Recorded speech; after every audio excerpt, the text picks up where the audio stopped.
रामकिशनराव कोडगिरे, शिवसेना शहर प्रमुख नांदेड उत्तर, तसेच आर्य वैश्य युथ महाराष्ट्राचा प्रदेश उपाध्यक्ष आहे। आणि लोहा कंधार विधानसभा मतदारसंघामध्ये आमचे उमेदवार श्री एकनाथदादा पवार हे शिवसेना उद्धव बाळासाहेब ठाकरे पक्षाचे अधिकृत उमेदवार आहेत। तरी आपण सर्व आर्य वैश्य समाज बांधवांनी एकनाथदादा पवार यांना 1 नंबर समोरील मतदान करून प्रचंड बहुमताने विजयी करावं असे विनम्र आवाहन करतो। तसेच नांदेड दक्षिणमध्ये दिलीप भाऊ कंदकुर्ते हे आपल्या समाजाचे उमेदवार उभे आहेत। महायुतीने त्यांच्यासोबत धोका केलेला आहे। महायुतीने दिलीप भाऊ कंदकुर्ते यांचे 2 वेळेस तिकीट कापलेले आहे। त्यामुळे नांदेड दक्षिणमधील जनता आणि महाराष्ट्रातील मराठवाड्यातील तमाम आपले समाज बांधव, तसंच नांदेड उत्तर, लोहा कंधार आणि दक्षिण या तिन्ही मतदारसंघामध्ये जे काही आपले समाज बांधव आहेत त्यांनी महायुतीला धडा शिकवण्यासाठी एकाच परिवारात 2 पक्ष तिकीट देऊ शकतात, पण आपल्या समाजाचा उमेदवार असताना त्यांनी आपल्या समाजाच्या माणसाला उमेदवारी नाकारली। तरी नांदेड दक्षिणमध्ये समाज बांधव सुज्ञ आहेत, कोणाला मतदान करायचे आम्हाला सांगायची गरज नाही।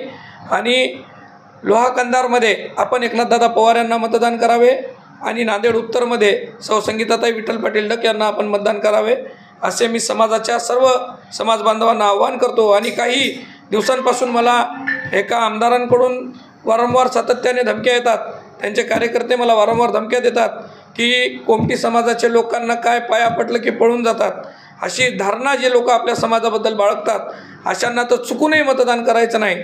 त्यामुळं आपल्या समाजाची किंमत काढणाऱ्यांना, आपल्या समाजाबद्दल अपशब्द वापरणाऱ्या लोकांना मतदान करू नका।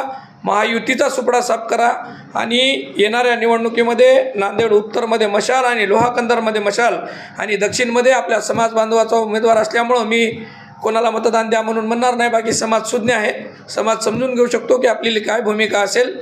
त्यामुळं सर्वांना परत एकदा नम्र विनंती आणि आव्हान करतो की 2 मशालीसोबत आपण सोबत राहावं आणि महाविकास आघाडीला मतदान करावं। आणि लोकसभेला रवींद्रदादा चव्हाण हे उमेदवार आहेत, तर 1 मत नक्कीच आपण काँग्रेसला द्या।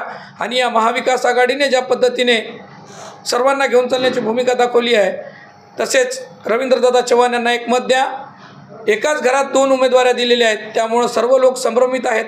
असो आपल्याला काही घेणं देणं नाही, पण आपल्या समाजाची जर ताकद दाखवायची असेल तर आपला समाज हा कोणाला बांधील नाही किंवा भारतीय जनता पार्टीच्या हिंदुत्वामध्ये आपला समाज गुंडाळला गेलेला आहे अशी भूमिका आपल्या समाजाची नाही। आपण आपल्या समाजाबरोबर आहोत हे दाखवण्याची आज वेळ आहे। नांदेड दक्षिणमध्ये तुम्ही सुज्ञ आहात, कोणाला मतदान करायचे करू शकता, त्याबद्दल आम्ही कोणाला करा म्हणणार नाही किंवा नाही म्हणणार नाही।